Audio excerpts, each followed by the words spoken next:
My wife told me I was boring, that other men were lining up for her. Now she's come back begging. But I gave her an answer she never expected. My name is Ryan, a 32-year-old male, and my ex-wife Emma, a 30-year-old female, were together since our early 20s. We met at my friend's house party. She was this gorgeous blonde who laughed at my stupid jokes. Honestly, I couldn't believe she actually gave me her number. The first few years were great. We stayed up talking about random stuff, took weekend trips wherever we could afford gas money to get to, and had inside jokes that made absolutely no sense to anyone else. I proposed after 3 years, and we had a small wedding at this lake spot. Nothing fancy, just people we actually cared about. Emma wore this simple dress that made her look incredible. The first couple of years of marriage were pretty good. We had this tiny apartment that always had something broken. The landlord was useless. We talked about maybe going to Italy someday and starting a family once we weren't broke all the time. I was building my landscaping business from nothing. Just me, a truck that broke down every other week, and some basic tools. Emma was actually really supportive back then. She'd help me figure out the accounting stuff, bring me lunch when I was working on bigger jobs, and even help design some flyers and business cards. Even when I was completely exhausted from digging trenches and hauling rocks all day, I always tried to make time for her. Random date nights, at places we could afford, little stuff I'd pick up when it reminded me of her, and weekend trips to nearby spots. Nothing expensive, but I wanted her to know she mattered, you know? I can remember exactly when everything started changing. Emma's cousin Vanessa, a 28-year-old female, moved to our city for some job opportunity. Vanessa was basically Emma's opposite, super loud, constantly partying, always posting these thirst trap photos on Instagram, and had this attitude like she was the main character in some TV show or something. She never had a boyfriend for more than a couple of months, but always had guys buying her drinks and taking her to fancy restaurants. At first, I didn't really care that Emma was hanging out with her. Family's important, right? But then I started noticing these little changes. Emma started dressing differently, wearing more revealing stuff that she never wore before. Her Instagram started changing too. More posed photos, weird facial expressions, and mysterious captions. She even started talking differently around Vanessa, using slang I'd never heard her say before and laughing way louder than normal. Just different. One night, after they went out for a girls' night, Emma came home a bit tipsy. I overheard her still talking to Vanessa on the phone in the bathroom. I know, right? Did you see how many guys were checking me out? She was giggling like a teenager. No, Ryan doesn't mind. He's just happy I'm having fun. I pretended to be asleep when she came to bed. Maybe I should have said something then, but something told me to just watch what was happening for a while. Over the next couple of months, Emma started being really weird with her phone. She changed her password, always put it face down, and took calls in another room. When I'd ask who she was talking to, it was always just Vanessa, or just work stuff. She was going out way more, too. Girls' nights that would go until 2 or 3 in the morning, weekend shopping trips with Vanessa, where she'd come back with hardly any actual shopping bags. I was starting to feel like I was living with a stranger. The Emma I married didn't care about getting attention from random guys or staying out all night. The Emma I married actually wanted to spend time with me, asked about my day, and cared about what I was doing. This new Emma barely noticed if I was even home. I tried to fix things. One night, after another long workday, I picked up her favorite takeout and grabbed some flowers on the way home. Nothing fancy, just a simple gesture to remind her I was still here, still trying. But when I walked into the apartment, the place was empty. No note, no text, just silence. I set the food on the counter, sat at the table, and waited. An hour passed, then 2. I checked her location, out downtown again. Eventually I gave up, ate alone, and put the flowers in the trash. When she finally came home, laughing at something on her phone, she barely even glanced at me. "Oh, you're still up?" she said, kicking off her heels. I wanted to ask if she even noticed I was trying, if she cared at all, but I already knew the answer. We stopped even having conversations. When we did talk, it was mostly her talking about her cousin's latest adventures or some work drama. She stopped asking about my business, even though I was finally starting to get some bigger clients. One day, I landed this huge contract with a commercial office park, the biggest job I'd ever gotten, the kind that could really put my company on the map. When I told Emma, she barely looked up from her phone. "That's nice, babe," she said, scrolling through Instagram. I'd been working my ass off for years to get to that point, and she couldn't even pretend to care for 5 seconds. One night, I was in the kitchen making coffee while Emma was getting ready to go out again. She walked in, dressed in something way flashier than what she used to wear, tight red dress, heels high enough to make my ankles hurt just looking at them, gold hoop earrings that Vanessa probably picked out. I looked up from the sink and gave her a once-over. "Damn, where's the fire?" I joked, trying to keep it light. She did a little spin. "Like it?" she asked, grinning at herself in the fridge's reflection more than at me. "I mean, yeah, but you didn't used to dress up like this just for drinks with Vanessa." She shrugged, checking her phone. "Maybe I'm just realizing I don't have to dress boring anymore. Vanessa says I should show off what I've got." I dried my hands and leaned against the counter. "Vanessa says a lot of things." Emma smirked, locking her phone and slipping it into her tiny purse. "Well, she's not wrong, you know. You're pretty lucky, Ryan. Plenty of guys wish they had a wife who looks like this." I was confused. Who says that to their husband? I raised an eyebrow. "Yeah, good thing I married you before you figured that out, huh?" She just laughed, but it wasn't her usual laugh. It was different, like she actually believed what she was saying. She walked over and said, "Don't wait up." I stood there for a long time after she left, staring at the door, feeling something I couldn't quite put my finger on. I started to pull back a little, not trying so hard, not rushing home early to see her, not suggesting date nights or bringing home little surprises. I wanted to see if she'd notice, if she'd start putting in some effort. She didn't. If anything, she seemed relieved that I wasn't bothering her as much. Her job at this marketing company was going well. She'd gotten a promotion, was making better money than me for a while, and started talking about all these work dinners and client events she had to go to. She always got super dressed up for these work things. Sometimes she'd come home with her makeup all messed up or her hair looking crazy. "It's windy outside," she'd say in the middle of summer at midnight.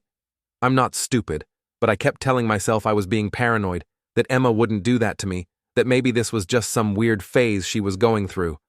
But deep down, I was starting to suspect the worst. One day, I was fixing our kitchen sink when her phone buzzed on the counter. I glanced over. It was a text from Vanessa. "Delete your text with David. R might see. Who the hell was David?" I put the phone down, my heart racing. When Emma came in, I tried to act normal, but watched as she grabbed her phone, immediately checked it, then typed something really quick. That night, I couldn't sleep. I just lay there next to her, feeling like I was sleeping next to someone I didn't even know anymore. That was just the beginning of the worst year of my life. After seeing that text, I started paying more attention to everything. Emma was going out like 3 to 4 nights a week at this point, always with some excuse, work event, girls' night, book club, she hadn't read a book in years, whatever. I started keeping track of when she said she was working late and checking her location. Sometimes, yeah, I know that's not great, but whatever. One night, she said she had a team-building dinner downtown. Her location showed her across town at this hotel. Could have been a legit work thing at a hotel conference room, right? That's what I kept telling myself anyway. I started talking to her less and less. Kind of shut down, emotionally, I guess. I was working longer hours, taking on more jobs, basically trying to stay busy so I wouldn't have to come home and see her getting all dressed up to go somewhere that probably wasn't where she said she was going. My buddy Jake called me one night when I was at a job site finishing up.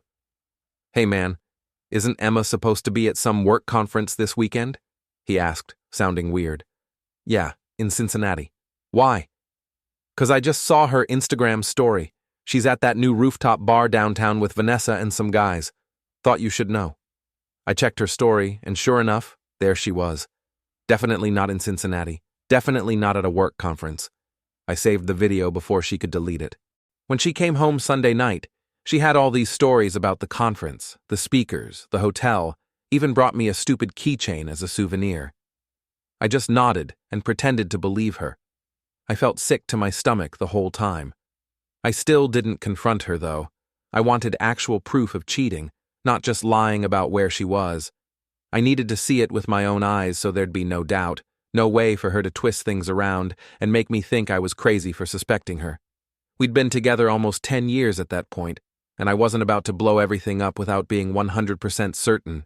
When I made my move, I wanted all my facts straight so she couldn't lie her way out of it. Things kept getting worse. She'd come home smelling like cologne that wasn't mine. There were unexplained charges on our joint credit card for restaurants and bars on nights she claimed to be just at Vanessa's watching movies. She'd get texts at weird hours and take her phone into the bathroom to reply. Meanwhile, Vanessa was always there, encouraging everything. She'd post photos of them out at clubs, tagging a bunch of guys I didn't know. Sometimes she'd come over to our place to pick Emma up and would barely acknowledge me, like I was the roommate, not the husband. One time I overheard Vanessa telling Emma, "You only live once, girl. Why settle for boring when you could have exciting? These guys are practically begging for your attention." Emma giggled and said, "Ryan doesn't suspect anything. He's too busy with work." That hurt more than I can explain. Not just that she was clearly doing stuff behind my back, but that she thought I was too stupid to notice and that she and Vanessa were laughing about it. I started to make a plan, not to try to fix things. I was pretty sure we were beyond that point, but to protect myself for when everything inevitably blew up. I talked to a lawyer friend, just to understand how divorce worked in our state. I started putting aside some money in a separate account. I documented the weird expenses, saved screenshots of her location not matching where she said she was, and kept the Instagram stories that contradicted her lies. Then came the night that changed everything. Emma said she had to go to a storage unit we rented to get some winter clothes since the weather was getting colder. She said she'd be back in an hour. 3 hours later, she was still not home, not answering texts. I decided to drive to the storage place myself, partly to see if she was actually there, partly because I needed to get out of the house before I lost my mind. As I pulled up to the storage facility, I saw her car parked there, so she was actually where she said she'd be for once. I was about to turn around and go home when I saw her walking out. She wasn't alone. Some guy I'd never seen before was with her. Tall dude, fancy watch, expensive-looking jacket. They were laughing about something, standing really close to each other. Then he pulled her close and kissed her. Not a quick peck from a friend, but a full-on deep kiss that told me everything I needed to know. I felt like someone had just ripped my heart out through my throat. Part of me wanted to jump out and confront them, but something kept me frozen in my car. Emma got in her car, the guy got in his, and they drove off in different directions. When she came home about an hour later, she had some story about how the storage unit was a mess and it took forever to find the winter clothes. She even had a box of winter stuff with her as proof. I let her talk, nodding occasionally, wondering how many times she'd lied to my face like this. "How was your night?" she asked, not really caring about the answer. "Fine," I said. "Just watch some TV." She didn't even notice how quiet I was being, just went to take a shower, probably to wash off any evidence of what she'd been doing or who she'd been doing. I sat there on the couch, trying to figure out what to do next. I had my proof now. The question was, what was I going to do with it? I spent the whole night thinking about what to do. I barely slept, just lay there listening to her breathing, wondering how someone could lie so easily, day after day, to someone they supposedly loved. After that night, I knew 100% I was done. No question about it. Just looking at her made my stomach turn. I didn't need to think about it or weigh my options. I was out. First thing the next morning, I called a divorce lawyer, the same guy my friend used when his wife cheated, and made an appointment for that same week. Then I went straight to the bank and completely separated my finances. I moved my direct deposit to a new account she couldn't touch, took my name off our joint credit card, and withdrew exactly half of our savings to put in my new account, leaving her half there. I didn't want to screw her over financially, but I wasn't about to let her spend my money on her boyfriends either. Every time she touched me or tried to act normal, I had to force myself not to physically recoil. The thought of her with those other guys made me feel physically sick. I'd look at her and just see this stranger wearing a familiar face, someone I used to love who didn't exist anymore, but I played it cool. I didn't want her suspecting anything until I had everything lined up. Emma didn't suspect anything. She was too wrapped up in her own little world to notice I was making moves to leave. She kept going out, kept lying about where she was going, kept texting guys behind my back. I just let her do her thing while I prepared for the end. The next day, Vanessa showed up at our place unannounced. They were planning some weekend trips right in front of me, giggling about inside jokes. I heard Vanessa whisper, "Is Chris going to be there?" and Emma shushing her, looking over at me. Chris must be the guy from the storage unit, or maybe another one. Who knows how many there were at this point. That night, Emma went out again, said it was a work happy hour. I didn't bother asking questions anymore. Around 2 in the morning, she stumbled in, clearly wasted. "Where have you been?" I asked from the couch, where I'd been sitting in the dark. She jumped, surprised to see me still up. "Jesus, Ryan, you scared me. Just out with people from work told you that." "That's weird, 'cause I called your office earlier about that health insurance paperwork we needed. Jen said there was no happy hour planned." Emma's face changed, that deer in the headlights look, before she recovered. Different department, marketing team thing. I just sat there, staring at her. This woman who I'd spent nearly a decade with, who I thought I knew better than anyone in the world. All I felt was this weird sense of calm, like I was watching a movie of my life instead of actually living it. I thought about the first time we met, how her laugh made me feel all nervous and excited at the same time. Our first apartment with that broken heater we couldn't afford to fix. The way she used to bring me coffee in bed on weekends. All these memories were flashing through my mind like they were from another lifetime. And now this stranger telling me obvious lies. This person who meant nothing to me anymore. "Something else you want to tell me, Emma?" I asked quietly. "What are you talking about?" She was getting defensive now. "I saw you at the storage unit." "With him." Her face went white. "You were following me?" "Nope. Just needed to grab something myself and saw you by accident." "Who is he? How long has this been going on?" She started crying, but I could tell they weren't real tears. They were the manipulative kind, the ones designed to make me feel bad for catching her. "It's not what you think," she sobbed. "He's just a friend. You kiss all your friends like that?" That's when her whole attitude changed. The tears stopped instantly. She stood up straight, suddenly cold. "Fine. Yes, I've been seeing other people. Several, actually. Vanessa helped me realize I've been wasting my youth tied down to one person. Do you know how many men would kill to be with me? I'm done living by your boring rules." She kept going, getting more cruel with each word. "I've been seeing guys who make twice what you do. Guys who don't bore me to death. So, yeah, I'm done living by your pathetic rules about marriage and commitment when I could be living my actual life." I just stood there, staring at her. This woman wearing my wife's face, saying these horrible things. In that moment, everything inside me went quiet. "Does Vanessa tell you that?" I asked quietly. "That you're missing out? That men are lining up for you?" Vanessa understands me. She knows what it's like to be desired, to have options, something you clearly don't get. I felt hollow, not even angry anymore, just empty, like someone had scooped out everything inside me that made me who I was. The rage, the betrayal, the heartbreak was all there but distant somehow, like it was happening to someone else. She was still talking, something about how everyone cheats and how brave she was for going after what she wanted. The absolute nonsense of it all was almost funny. Whatever. She rolled her eyes when I didn't respond. "What are you going to do? Divorce me?" "Go ahead. Like I said, I'll have a new man tomorrow." I looked at her for a long moment.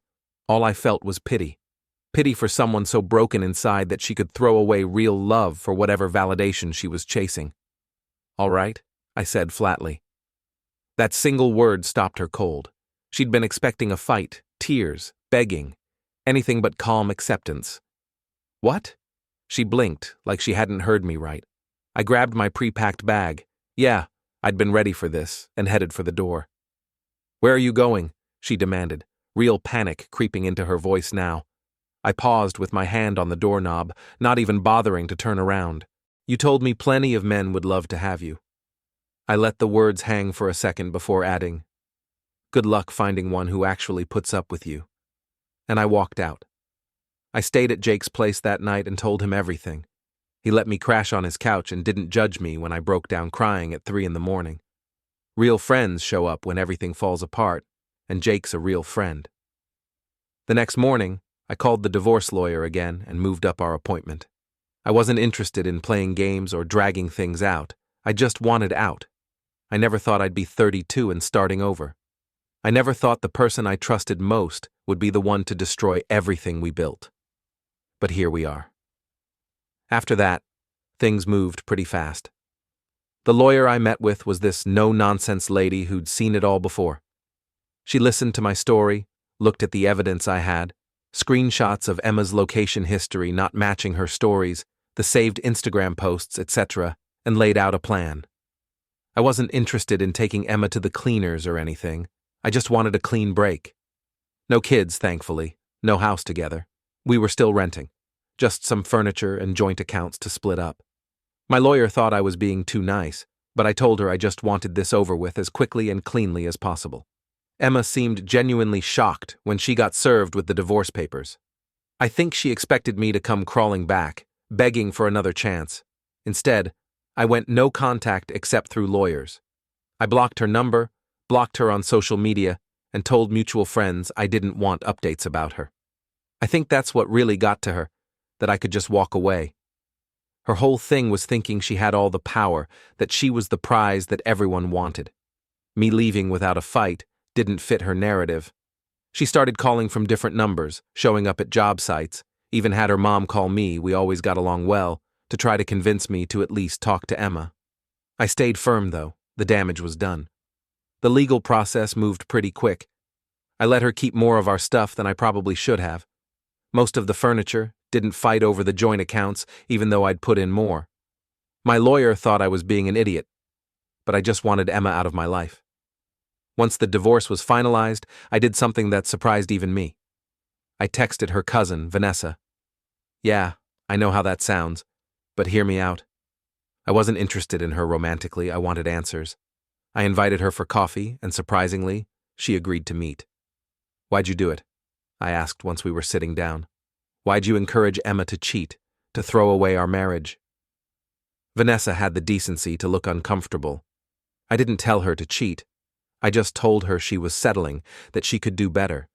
Better than a husband who loved her, who was faithful, who was building a future with her. Look, she sighed. Emma was always jealous of me, of the attention I got, the freedom I had. When she started asking about my lifestyle, I just showed her, introduced her to some guys, took her to some clubs. What she did with that was her choice. I nodded, taking that in. You know what's funny, Vanessa? I always thought you were the cool one, but sitting here now, I just feel sorry for you. She looked startled. Excuse me? You're so busy collecting attention from guys who don't actually care about you that you've never experienced what real love feels like, so you had to destroy someone else's chance at it. Vanessa's face got all red. That's not... I didn't... It's fine. I cut her off, standing up.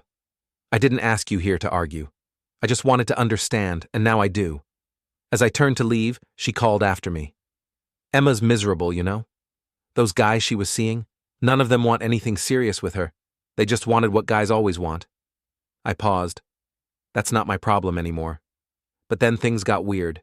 Vanessa started texting me after our coffee meetup, first with "how are you doing" messages, then sending me memes, then getting flirtier. Instead of ignoring her like I planned to, I saw an opportunity. I had an idea. I started responding, playing it cool but interested. We started talking regularly. I knew exactly what she was doing. She saw me as a challenge now, the guy who walked away from her cousin and didn't immediately worship her like every other dude.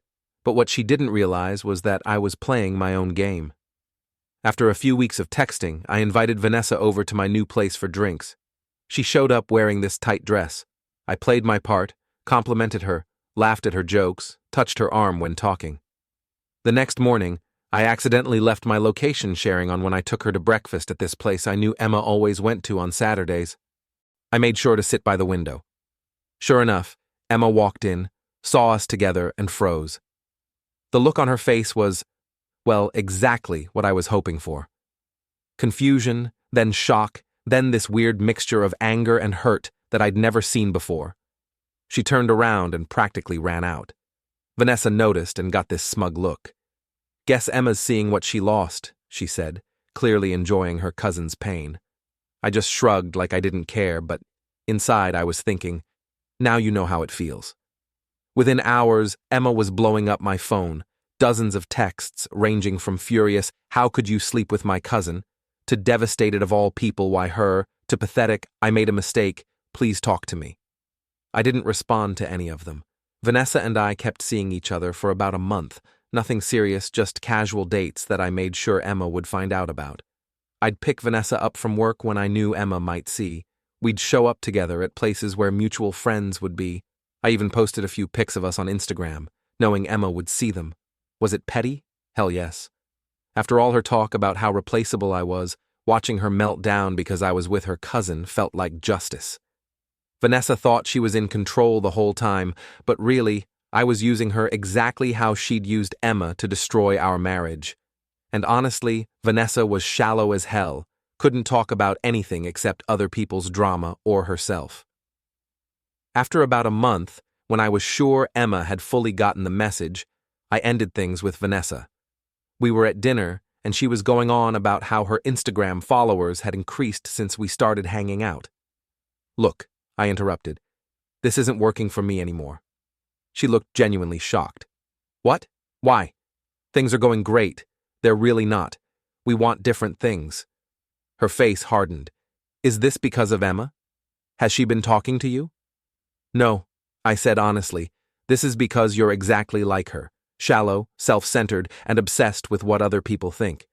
I needed to see that for myself, and now I have, so thanks for the clarity."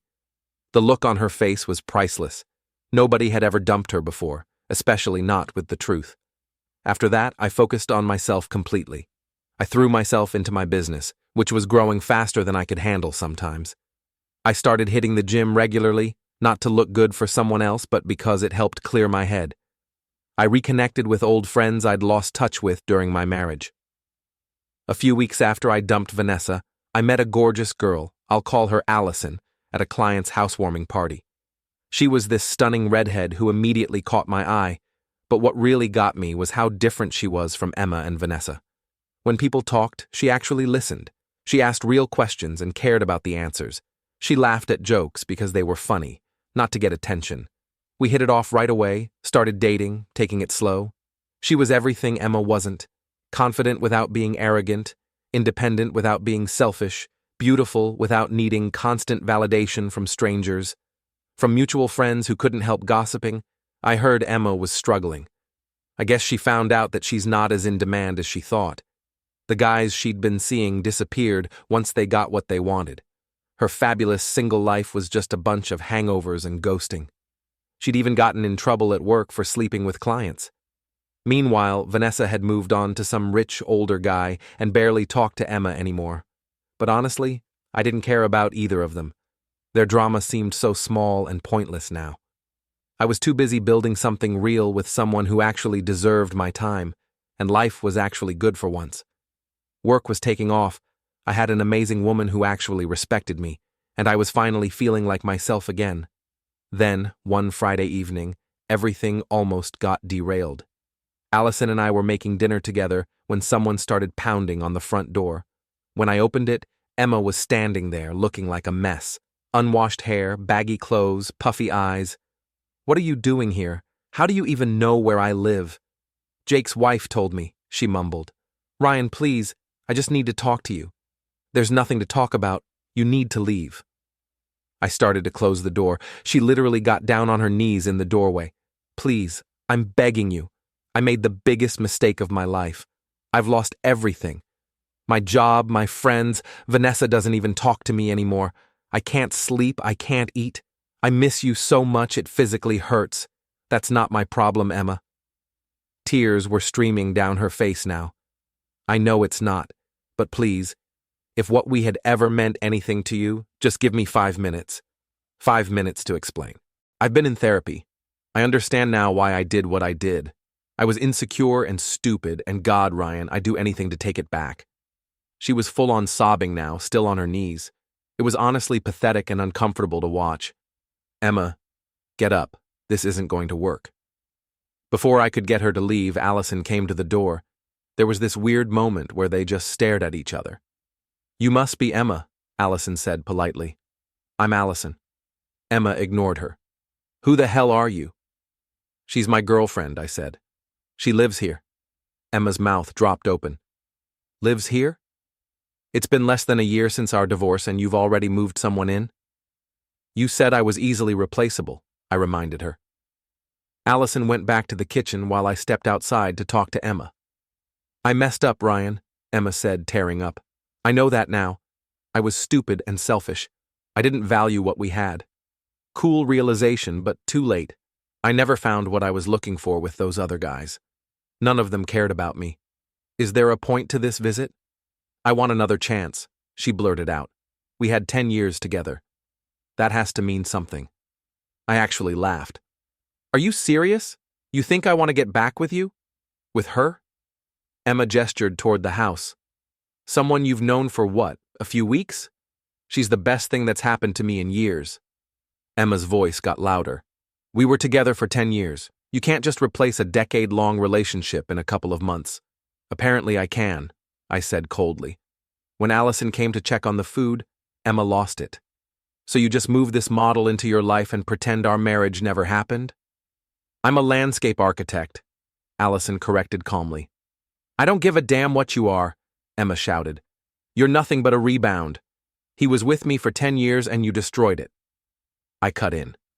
You cheated with multiple guys. You told me any man could replace me. Well, you were wrong. I wasn't the replaceable one you were. She looked stunned. You don't mean that, I do mean it. Those 10 years ended when you decided other men were more important than our marriage. She turned to Allison. Has he told you everything about sleeping with my cousin? He's told me everything, Allison said simply. We don't have secrets. I took Allison's hand. Don't come here again, Emma. As we turned to go inside, Emma started screaming. I closed the door on whatever else she was going to say. Through the door, we could hear her sobbing before she finally drove away. For days after, Emma tried contacting me through different numbers and accounts. I ignored all of it. That chapter of my life was closed. After all that, I proposed to Allison. We're getting married next spring. As for Emma, she moved back to her hometown. Vanessa got engaged to some rich older guy and doesn't talk to Emma anymore. Looking back, I've learned some tough lessons. When your wife starts acting shady, don't make excuses for her. Someone who can be talked into betraying you probably wasn't worth keeping anyway. And being single is way better than being with someone who makes you feel worthless. So, thanks for the life lessons, Emma. That's my story, Reddit. If you're going through something similar, hang in there. It gets better.